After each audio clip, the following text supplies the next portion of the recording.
And now, it's time for another Dice Tower review with Tom Vasel. Hey everybody, I'm Tom Vasel, and today we're taking a look at another of the expansions for Marvel United, and this is Rise of the Black Panther. This adds, well, the Black Panther and his sister and Winter Soldier, who spent some time in Wakanda, therefore he's part of this set. Anyway, let's take a look at what comes in here. Here we go.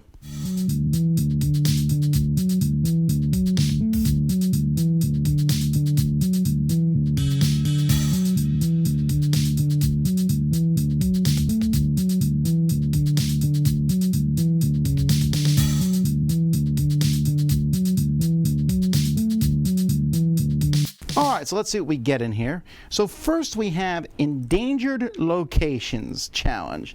This is a way to make the game harder. You give one of these to a hero, you put this on a location, and that hero is linked to that location.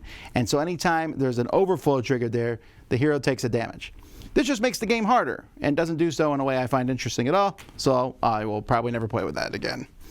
Let's take a look at the locations here. They do have a good set of locations. Move to any other location.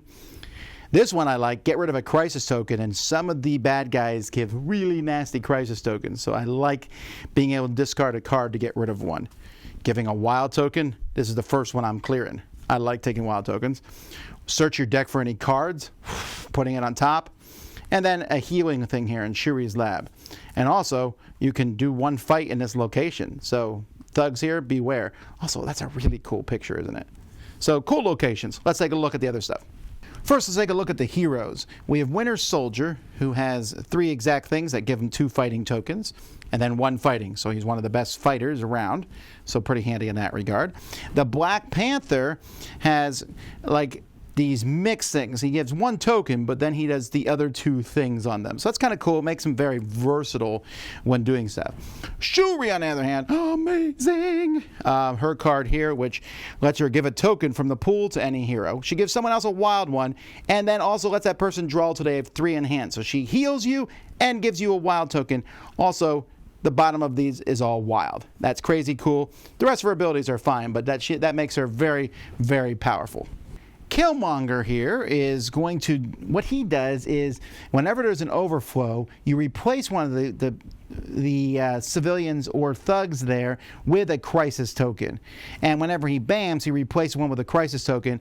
And when 4 more locations have crisis tokens, you lose.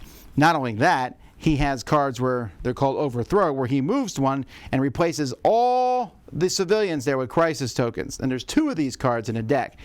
He also does damage to the opponent, so he's still beating up on you. And he has a pretty decent amount of health points, so he's kind of a nasty one to fight against for sure.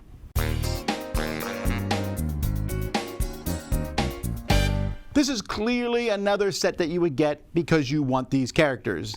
As I'm redoing this, there's currently a TV series that has a Winter Soldier in, so some people are going to want him. Black Panther and Shuri, very popular. Killmonger, in my opinion, one of the more villains that you sympathize with, and this is all from the Marvel Cinematic Universe, but that's going to make this popular. I don't care about the location thing. Some people might want to do that.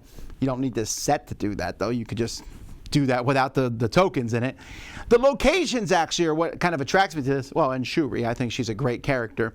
But this is the kind of set, I like it, but definitely one that you'll get because you like the characters involved. So there you have it.